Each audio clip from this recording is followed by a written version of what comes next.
percaya diri itu apa sih maksudnya? Percaya diri apa? Kira-kira bukan yang berarti percaya diri adalah orang yang berani tampil, berani maju, bukan. Tapi percaya sama diri sendiri, yakin kalau saya bisa, saya mampu, saya optimis. Nah ini yang makin kesini makin menipis kepercayaan diri anak. Dapat nilai 8 dia nggak percaya diri, sampai nggak berani pulang. Dapat prestasi yang bagus padahal walaupun cuma masih di 3 besar udah ngerasa nggak percaya diri, padahal itu prestasi. Kayak itu semua itu adalah karena kita kadang-kadang terlalu overkritik. Kayaknya akan terlalu mudah ya buat kita melihat celah atau kesalahan seseorang, tapi kadang-kadang kebaikan satu tuh suka luput gitu ya. Jadi sebisa mungkin sekarang kita ubah kali ya sudut pandangnya. Coba diapresiasi sekecil apapun yang anak bisa. Seperti itu. Kita lanjut lagi. Kenapa sih sinergi sekolah sama orang tua itu penting banget? Yang pertama, anak mendapatkan pesan nilai yang konsisten, lagi-lagi istiqomah. Ya, konsisten nih dijalaninnya, gak cuman orang sekolah doang, gak cuman guru di sekolah doang, tapi di rumah juga. Kalau mau hafalannya cepet, ya di sekolahnya dilakukan, di rumahnya juga sama. Jadi konsisten, polanya juga sama. Di sekolah didisiplinin, tiba-tiba di rumah terlalu dimanjakan. Gak bisa tuh disiplinnya muncul. Jadi harus kompak di keduanya. Dan gak bisa cuman sekolah sama orang tua, tapi orang tuanya justru yang gak kompak. Ada gak di sini yang bapak ibunya kadang suka beda? Sama bundanya bilang gak boleh, itu sama ayahnya udah kasih aja lah bun. Atau sebaliknya, sama ayahnya gak boleh, sama bundanya dilindungi. Ya, jadi kalau bisa kompak, bapak ibunya kompak. Selanjutnya perkembangan akademik dan emosional anak jadi jauh lebih optimal. Ketika kitanya sinkron, maka anak-anak juga bisa berkembang secara optimal. Yang selanjutnya lagi adalah masalah belajar atau perilaku dapat ditangani lebih cepat. Karena kadang-kadang kalau kitanya nggak peka nih, misalnya sekolah udah melihat ada sesuatu yang ternyata perkembangannya kurang maksimal. Nah ketika kitanya sebagai orang tua denial, merasa bahwa enggak kok anak saya nggak kenapa-napa. Padahal sebenarnya kita tahu itu anaknya kenapa-kenapa nih, cuman kitanya denial aja. Itu justru jadi memperlambat prosesnya loh. Tapi kalau misalnya kitanya mau aware, mau accept bahwa iya sih memang semua itu butuh proses, maka itu jauh lebih mudah. Dan yang pastinya anak akan ngerasa dapat support sistemnya ada di sekitar dia, ya sekolah, ya orang tua di rumah. Jadi anak ngerasa dipahami, juga anak ngerasa dihargai, seperti itu. Next. Lalu seperti apa sih bentuk sinergi nyatanya antara sekolah dan orang tua yang bisa dibilang, yang bisa kita lakukan nih dalam keseharian? Yang pertama pastinya adalah komunikasi yang terbuka. Komunikasinya dua arah, gak cuma dari sekolah doang atau gak cuma dari orang tua doang, tapi saling bersinergi. Jadi maka penting banget untuk adanya keterbukaan juga dari pihak orang tua.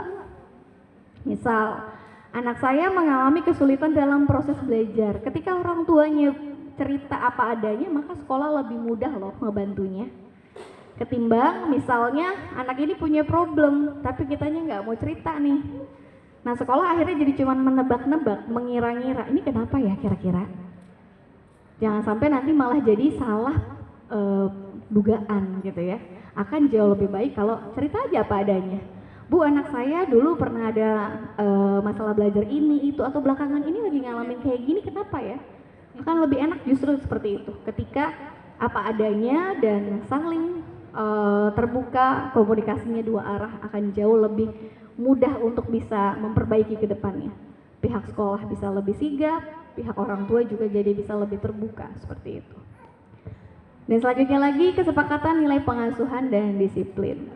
Lagi-lagi ya mungkin sedikit tadi kita udah bahas bahwa percuma kalau pihak sekolahnya tegas dengan disiplin, tapi kita di rumah ngemanjain anak. Serba memudahkan, nah ini juga akan jadi mempersulit. Karena kenapa? Anak-anak makin kesini mandirinya makin menurun nih, ya kurang lebih generasi alfa lah, dimulai dari generasi alfa, anak-anak generasi alfa itu Apapun semua serba dia tanyain.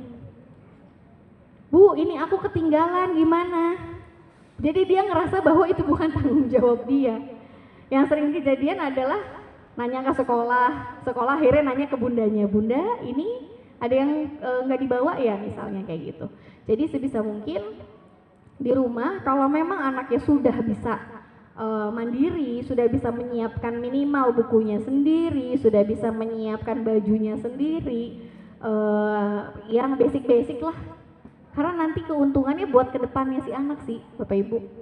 Karena nanti kalau anak yang udah dibiasain semuanya serba mandiri, ketika dia nanti sudah dewasa, buat dia hal-hal seperti itu adalah hal biasa. Seperti itu. Selanjutnya lagi adalah keterlibatan orang tua dalam kegiatan sekolah. Senang sekali hari ini Bapak Ibu yang menyempatkan waktunya hadir di acara parenting kali ini yang sudah difasilitasi sama sekolah. Nah ini artinya udah bersinergi nih. Sekolah menyiapkan, memfasilitasi, dan pihak orang tua pun menyambut. Seperti itu. Selanjutnya lagi kolaborasi dalam mendukung kebutuhan khusus atau tantangan anak. Jadi nggak bisa cuman menuntut satu sama lain, tapi karena sekarang eranya adalah era kolaborasi, akan jauh lebih mudah ketika kita bisa berkolaborasi antara pihak sekolah juga dengan pihak orang tua. Yang paling penting berikutnya adalah konsistensi antara aturan di rumah dan juga di sekolah. Ya, jangan sampai sekolahnya punya aturan A, sampai rumah aturannya berubah jadi B. Dan akhirnya malah jadi nggak tersinkronisasi, malah jadi sulit proses perubahannya. Lagi-lagi yang seperti saya sebutkan, perubahan itu butuh waktu sekitar 3 sampai 4 bulan. Manusia itu beradaptasi dengan perubahan kurang lebih 3 sampai 4 bulan. Tapi balik lagi, kitanya siap nggak dengan konsistensi tadi? Siap nggak dengan harus menghadapi anak yang kadang-kadang ngeyelan? Ada yang suka ngeyel anaknya? Kalau dikasih tahu galakan dia. Apalagi anak generasi alfa pada pinter banget jawabnya. Ya, anak-anak sekarang tuh cerdas-cerdas banget. Cuman satu sih kurangnya anak sekarang tuh adalah kecerdasan emosinya. Pinter-pinter iya, tapi suka ngambek. Pinter-pinter iya, tapi ada aja argumentasinya. Seperti itu. Oke, kita lanjut lagi. Keuntungannya apa sih atau dampak positifnya kalau kita bisa bersinergi satu sama lain antara sekolah juga dengan pihak orang tua secara karakter maupun akademik? Yang pertama pastinya anak memiliki motivasi belajar yang jauh lebih tinggi, terutama misalnya anak-anak yang punya kegiatan-kegiatan ekstrakurikuler misalnya atau kegiatan-kegiatan lainnya yang disupport oleh orang tua dan pihak sekolah. Anak bisa jadi punya prestasi, anak bisa jadi berkembang dan bertumbuh menjadi lebih baik ketika ada sinkronisasi di antara keduanya. Karena banyak juga loh Bapak Ibu anak yang mungkin di sekolahnya berprestasi, tapi mungkin buat orang tuanya itu hal biasa aja. Gitu loh, yang nggak terlalu membanggakan. Padahal itu prestasi yang bagus gitu loh. Sayang sekali kan anak-anak akhirnya jadi menganggap prestasi itu cuma jadi kayak hal biasa doang. Padahal itu salah satu cara dia, kalau dia andai diapresiasi oleh orang tua juga, oleh sekolah juga, sinkron gitu ya supportnya, maka anak bisa tumbuh jadi lebih maksimal. Tapi banyak juga yang kayak begitu kejadiannya. Misal anaknya ikut lomba apa, tapi ternyata kita mungkin nggak menyempatkan waktunya untuk bisa support. Akhirnya anak yang tadinya punya excited begitu tinggi, jadi turun, kan sayang sekali. Itu jadi upayakan untuk kita bisa optimal dalam support, selagi sekolahnya juga mau untuk terus berkolaborasi. Selanjutnya lagi bisa menunjukkan sikap disiplin dan tanggung jawab. Itu goals yang paling diharapkan oleh sekolah pasti. Sekolah itu lebih bangga dengan anak-anak yang gak cuma berprestasi doang, tapi anak-anak ini punya attitude bagus, disiplin yang baik, karena itu jadi modal loh buat nanti di kehidupan selanjutnya. Anak-anak yang punya disiplin tuh keuntungannya apa? Nanti dia tahu yang namanya skala prioritas. Orang-orang yang biasa disiplin itu gak akan jadi people pleaser loh. Ya, mungkin sering dengar nih istilah people pleaser. Atau ada yang lagi ngalamin jadi people pleaser? Banyak yang senyum, berarti pernah ngalamin ya. People pleaser itu berawal dari semua serba mengiyakan ya. Kita terlalu nolak, gak enakan. Itu kan sebenarnya karena kita gak punya skala prioritas. Kita nggak tahu mau prioritasin yang mana dulu. Maka dengan disiplin itu sebenarnya kita ngajarin anak kenal prioritas. Dan yang paling penting adalah sebelum punya interpersonal, pastikan anak-anak punya intrapersonal dulu. Sebelum paham orang lain, pastikan paham diri sendiri dulu. Sesimpel, anaknya sih ngeyelan banget. Sebenarnya anak ngeyelan tuh ciri-ciri anaknya intrapersonalnya bagus. Ciri-cirinya anaknya udah ngerti maunya apa. Emang kesannya kayak susah banget ya dibilanginnya. Tapi dia justru adalah anak yang paling paham dia maunya apa, tujuannya mau kemana. Tapi masalahnya yang kayak gini kadang-kadang malah jadi perdebatan. Kok anak ini susah banget sih dikasih taunya? Mungkin sebenarnya bisa jadi kita yang sudut pandangnya yang harus diubah. Mungkin bisa jadi, oh ternyata anak saya tuh punya keyakinan nih pengen jadi pemain sepak bola gitu misalnya. Tapi karena kitanya kekeh, aduh nanti kalau udah besarnya prospeknya apa sih, udah mendingan dia yang kayak gini aja. Terus sampai akhirnya anak dipaksa ngikutin cita-cita orang tua. Orang tuanya nggak kesampean jadi dokter, pokoknya anak saya harus jadi dokter. Padahal yang sekolah siapa? Anaknya. Ya mudah-mudahan di sini orang tuanya tidak begitu ya Bu ya. Jangan sampai memaksakan kehendak kita kepada si anak. Masih preferensi boleh. Ngasih mengiklankan, ngasih informasi boleh, tapi balik lagi pilihannya ada di anak. Samalah kayak kita. Coba kalau kita melakukan sesuatu yang bukan kita sukai, gimana rasanya? Gak nyaman ya? Gitu. Tapi sebelum itu semua, saya mau sedikit mengingatkan sama Bapak Ibu. Tadi kan kita bahas tentang disiplin ya, tentang prioritas. Jangan lupa prioritasin Bapak Ibu juga ya. Karena sering saya lihat nih Bapak Ibu sering banget prioritasin keluarga, anak, istri gitu ya, suami, tapi lupa sama prioritas diri sendiri. Coba saya sebelum lanjut lagi mau nanya sama Bapak Ibu. Kira-kira Bapak Ibu kalau dari prioritas 1 sampai 5, 1 paling tinggi, 5 yang paling rendah, Bapak Ibu menempatkan diri sendiri di nomor berapa prioritasnya? 5, jauh banget. Berapa Pak? Bapak-bapak biasanya yang mau bersuara nih. Jawabnya dalam hati. Berapa yang lainnya? Ada yang udah jawab langsung ekstrim 5. Ada lagi? Apa jangan-jangan masih pada banyak yang 5 urutannya ya? Waduh ya, gimana mau bikin anaknya happy, bagaimana mau bikin anaknya terus termotivasi. Kitanya aja kadang suka chaos sama diri sendiri. Kenapa saya bahas tentang ini? Karena ini pengaruh loh sama pola pengasuhan. Orang tua atau kita yang tidak memprioritaskan diri sendiri atau bahkan terlalu jauh, itu jadi keseringan apa? Uring-uringan, sering ngomel. Akhirnya apa? Anak salah dikit doang nih, jadinya panjang banget. Kayak ibarat kita punya luka lebam, senggol dikit perih banget rasanya. Nah itu kurang lebih. Kalau Bapak Ibu pengen di rumahnya happy, anak-anaknya, Bapak Ibunya juga harus happy. Naikin prioritasnya. Saya contohkan ya, ini ibaratnya tangki cinta nih. Bapak Ibu punya tangki cinta. Boleh dilihat tangki cintanya full atau kosong. Semakin kita nggak prioritasin diri sendiri, semakin kosong tangki cintanya. Efeknya apa? Cinta yang kita bagi jadinya cinta yang omong kosong. Karena kitanya nggak full. Coba kalau kitanya happy, kita share, tapi kita masih tetap full setengah lah minimal. Jadi kita nggak exhaust, nggak drain gitu loh, nggak kering gitu ya. Gimana caranya supaya memenuhi tangki cinta kita? Lakukan apapun yang memang Bapak Ibu suka. Jadi boleh banget buat me time. Bapak-bapak yang suka olahraga tenis gitu ya, atau apapun lah olahraga, main bola atau futsal atau apapun, silakan lakukan untuk mengisi tangki cintanya. Bunda-bunda juga boleh yang suka kegiatan-kegiatan self care kayak perawatan misalnya, skincarean misalnya, ngedrakor misalnya, atau apapun itu yang bisa mengisi tangki cinta, lakukan. Supaya apa? Supaya kitanya happy, anaknya ikut happy, suami juga happy. Pun juga sama sebaliknya, Bapak juga harus mulai prioritasin diri supaya pulang ke rumah nggak dalam keadaan selalu banyak beban di pundaknya gitu ya. Tetap juga self care ke diri sendiri karena itu ujung tombaknya. Jadi buat Bapak Ibu yang sekarang masih 5 urutannya, mudah-mudahan nanti bisa naikin pelan-pelan ya. Gak usah terlalu ekstrim, pelan-pelan aja dulu. Tapi minimal bisa terus meningkat.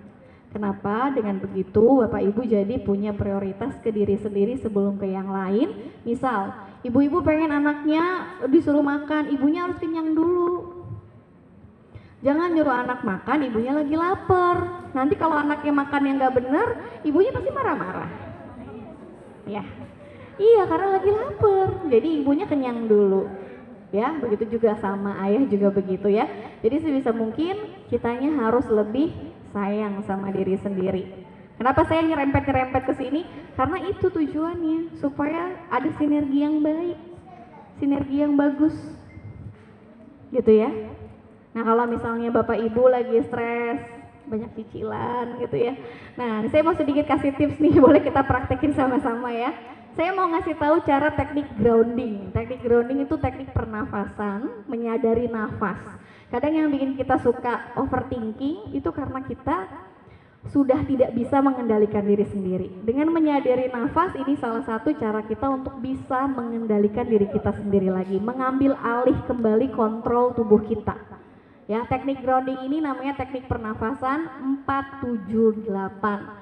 478 tuh kayak gimana? Tarik nafas 4 detik, tahan 7 detik, dihembuskan 8 detik. Kita akan coba repeat 3 kali.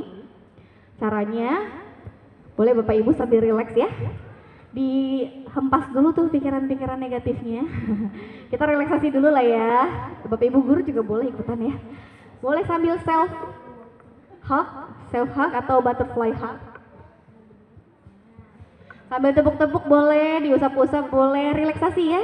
Yuk mulai cintai diri sendiri ya. Kita coba ya. Dimulai dari tarik nafas 4 detik dulu. Boleh diikutin ya instruksi dari saya. Yuk sama-sama. Tarik nafas 4 detik. 1, 2, 3, 4. Tahan 7 detik. 1, 2, 3, 4, 5, 6, 7. Hembuskan 8 detik. 1, 2, 3, 4, 5, 6, 7, 8.